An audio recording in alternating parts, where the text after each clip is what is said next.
ఇక జాతీయ రాజధానిలో నీటికి సంబంధించి నిరసనలు జరుగుతున్న విషయం ప్రతి ఒక్కరికి తెలిసిందే. ఈ నిరసనలకు సంబంధించి ఒక దిగ్భ్రాంతికరమైన విషయం వెలుగులోకి వచ్చింది. అసంఘిక శక్తులు తమ ఆధీనంలోకి తీసుకున్నాయని, తమ భద్రత భవిష్యత్తుతో భయంగా ఉందని 17 ఏళ్ల నీటి విద్యార్థి ఒకరు పేర్కొన్నారు. ఇక్కడ విద్యార్థుల కంటే ఎక్కువగా కూడా ఆ శక్తులే ఉన్నాయి, ఆ విధ్వంసం సృష్టించడానికి ప్రయత్నిస్తున్నాయి, అందుకే మేము వెళ్ళిపోతున్నాం అని చెప్తున్నారు ఋషి మెహ్రా.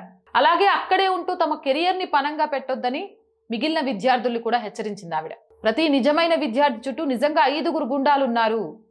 ఒక నీట్ విద్యార్థిని నిరసనలో నాకు ఇదే చివరి రోజు అని తేల్చి చెప్పింది. అంతేకాదు విధులు నిర్వహిస్తున్న ఒక ఢిల్లీ పోలీస్ అధికారితో తాను మాట్లాడానని, ఏమైనా ఇబ్బంది ఎదురైతే ఆ పోలీస్ దగ్గరకు వచ్చి చెప్పమని అభయం కూడా ఇచ్చారని చెప్పారు. 10 నుంచి 15 మంది గుంపు హఠాత్తుగా ఆయన మీద దాడి చేసిండ్రు. ఆ టైంలో ఆయన చేతిలో లాఠీ కూడా లేదు. ఆయన చెప్పింది ఏంటి, అందరినీ పక్కకు తప్పుకోమని మాత్రమే, అంతే.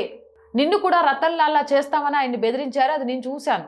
ఈ నినాదం యొక్క ప్రాముఖ్యత నాకు అసలు అర్థం కాలేదు మొదట్లో. ఆన్లైన్లో ఎవరి రతన్ లాల్ అని ఎతికితే 2020 ఢిల్లీ అల్లర్ల సమయంలో Delhi police head constable Ratan Lal ప్రాణాలు కోల్పోయారని తనకు తెలిసిందని చెప్పింది. నిరసనకు నాయకత్వం వహిస్తున్న వారికి ఈ అల్లరి మూకల ఉనికి గురించి తెలిసినప్పటికీ ఎటువంటి చర్యలు తీసుకోలేదని ఆమె మరింతగా ఆరోపించారు. అక్కడున్న గుండాల మీద లాఠీ చార్జీ చేయాలా వద్దా, వాళ్ళ మీద కేసులు పెట్టాలా వద్దా, వాళ్ళని అరెస్ట్ చెయ్యాలా వద్దా?